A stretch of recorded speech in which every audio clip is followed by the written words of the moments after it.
Let's get into today's episode of Why We Succeed. And that kind of goes back to what you were mentioning earlier about mindset, right? When you have to shift your mindset to see which is a greater loss.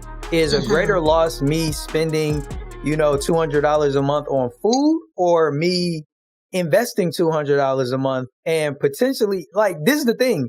There's no upside beyond, your taste buds and your appetite saying that was delicious. But Exactly. The upside of investing that $200 is it far exceeds it, because if you invest in the right company at the right time, you can make a return. Yeah. And even if you lost some money, Right. the knowledge that you will gain from learning from that particular investment will be so worthwhile anyway. That investment could come back tenfold. So I never really even see it as, oh my gosh, I've just gone and lost money. I see it as an opportunity to say, I've learned something. How can I make it better in the future? Right. And I love the fact that you shared that. I was just watching an episode of a podcast from a guy I know, Tommy, and he has a show called Bag Talk where, him and Sean, they come on and they talk about different things financially. And his co-host Sean was talking about how he made an investment in like some calls and he lost money. And he was like, I must have been doing something wrong. Let me go back to the drawing board and try it again. So he went, learned something else. He tried it again and he lost money, right? Then he was like, okay, some people are profiting off of this. Like, why am I losing money? And he recognized that there was an element to cause that he wasn't actually operating in. And when he learned that, oh man, no, you're the person that's actually staking your money as opposed to being the person that's selling the cause. And he was like, once he started doing that, he started to generate a profit. And it was all because of what you just mentioned. He didn't say, oh man, I lost that $1,000. I'm never trying that again. He was like, no, I see that there are people who are succeeding and making a return. I just need to figure out what are they doing that I'm not doing, that I can start implementing it and be able to see some type of return on my investment. And I just wanted to point that out because, as you mentioned, when you have that mindset of learning from the losses, it can put you in a place where you can gain substantially in the future. Definitely. I 100% agree. Yeah. And that brings to mind, how important to you is it, especially as a money coach, being in a place where you're consistently learning and growing? Oh, yeah, it's so important. I mean, even for me, I teach about money, but I'm still learning about money. There is still so much to learn about money, about making money, about business as well. I mean, even for me, just going into thinking about how to actually start a business, there was so much for me to learn. And I almost felt kind of overwhelmed because I realized how much there is to learn. But I almost dedicate a day, and particularly now that I don't have my 9-to-5 job anymore, I've decided to dedicate a day for learning. So whether that's learning about my mindset, if that's learning about investing, or actually still building a business, I still need to continuously do it because that's how I'm going to grow as a person. And that's also how my business is going to grow as well. And I think it's also important because things are always changing as well. There's always a lot of innovation happening, even particularly when you're looking at investing. If you're investing in individual companies, things are always changing. And so you continuously have to be doing all of this research. You continuously have to learn. There are new things that come out, where they talk about cryptocurrencies, for example. That's when you now have to start learning, which you may not have learned 10 years ago, but now you're starting to learn about it. So there's always going to be new things coming up. So it's almost as if you need to actually dedicate time, no matter what stage you're at. You always need to, personally for me, I feel like you always need to be continuously educating yourself and learning. I agree with you. And that brings to mind, what other daily habits have you implemented or that you feel attribute to your success? Yeah, I would definitely say, I think particularly when it comes to money and personal finances, you can't just look at it, in silo and on its own. You really need to look at, your personal finances. How are you feeling health-wise as well? And then where does your spirituality come into it? Personally, as a woman of faith. And when I started looking at all those three things, that actually helped me, pay off my debt and start saving money. Because what I was then doing is I was deciding to build habits like praying in the morning, reading something in the morning as well, exercising as well, making sure that I'm keeping my health in check. Because there's no point in me gaining all this wealth and getting all this money, and then I can't even get up out of my bed because I've not focused on my health. There's no point. Or, you want to become financially independent and you can't even travel because you've not focused on your health. And so it's, again, really important to just, build some certain habits, but just knowing that it's not just about the money. There are certain things that you also want to think about, particularly, keeping healthy spiritually as well. So for me, just remembering that I'm not just, making money or saving money just to do it. I've got a particular purpose for a reason. I'm a steward of that money as well. So a percentage of that for me, for example, would want to go back to giving others. So things like that, I really have been developing since I started focusing on my personal finances, but then also now as I transition into actually starting a business as well. That's wonderful. And from the business perspective, what are some tools that you use on a daily basis that help you with your business? Yeah, so I think a lot of it is really now due to Google Calendar, because I realized that I need to be very, very organized and understand, what am I doing each day and how does that kind of impact, what my business is going to be doing in the future. So I use Google Calendar probably all of the time. I try to actually time myself with some of the projects that I do. So I think it's an app called Toggle where you actually time how long you're doing a task for. So I use that to try and keep productive as well. I think, the other things that I maybe do is, don't know, maybe just using my emails. I use my editing software as well. So on my computer, so I currently use iMovie because it's free. And so I use that to edit my videos. No, you can't be free. And I actually started editing on my iPhone as well. So when I first did my YouTube channel, I was editing on my iPhone and filmed everything on my iPhone as well. So these are just little things that I've been doing. And I use something called Notion as well, which is something new where I've been, it's free as well, actually, Notion. And it's something where you can actually start inputting, like your clients in terms of where they're currently at. You start putting, like profit planning in terms of how much you're trying to make for the next year, maybe the next few years, and adding my goals as well, just to almost make sure that I'm keeping myself accountable. So I really found that quite useful, but still got a lot of work to do on that as well. And it's so interesting that you bring that up because I had never heard of Notion before. I was speaking with another guest on the podcast, Sarah, and like she's really into Notion. Like she builds products and like intricate systems within it. And I was like, man, that is so dope. So if you ever have any questions about Notion or anything, let me know. And I will definitely connect you with Sarah because she's been operating in that program and she utilizes it in her business and also helps other people to implement it in theirs as well. So that's just so ironic that you would bring up Notion because I'm starting to hear that more. And I'm like, I had never heard of it before like a month or so ago. I'm like, Notion, what's that? Very popular. It's becoming really popular these days. Yeah, that is so cool. So before we wrap up, I have a fun little game. I call it Pick 3 at the moment, where what I'm going to ask you to do is just pick a random number between 1 and 16. We'll do it 3 times. There'll be 3 questions for you to answer. And, it'll be a fun way for us to close out our show. You ready? Yeah. All right. So what's your first number between 1 and 16?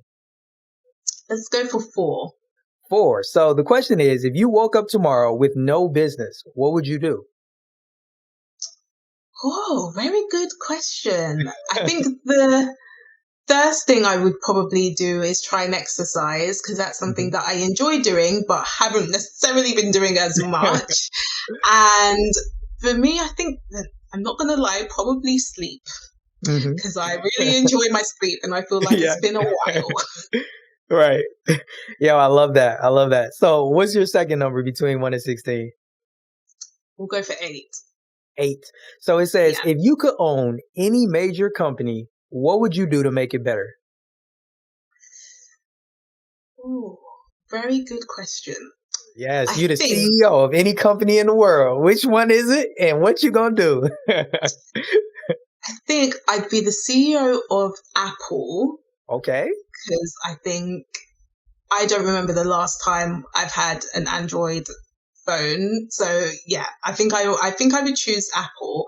And Okay. how would I make it better? Do you know what? What I Yeah. would do is almost kind of try to think about how we can not be on our phones as Mm, often, because I feel like it's something that we're almost addicted to our right. phones nowadays. And so Right. are there particular ways that we Mhm, can still use the phone as being mhm, something useful, but at the same time, we can almost have a break with our phones and right. really just, again, be in the present? Because I think that's important as well. I love that. That is so dope. Third number between 1 and 16. We'll do 15. Okay, 15. It says, if you could operate your business or your office in any location in the world, where would it be and why? Ooh, very, very good question. Anywhere in the world. I would say maybe somewhere in the Caribbean, like Okay. Barbados, because I went there on holiday and I Mhm. absolutely loved it. Yeah, I would definitely say there, because then once I've done my work, Nice. I can just go to the beach after Yes. and just enjoy life. Oh, yeah. So how was Barbados? What did you like most about it?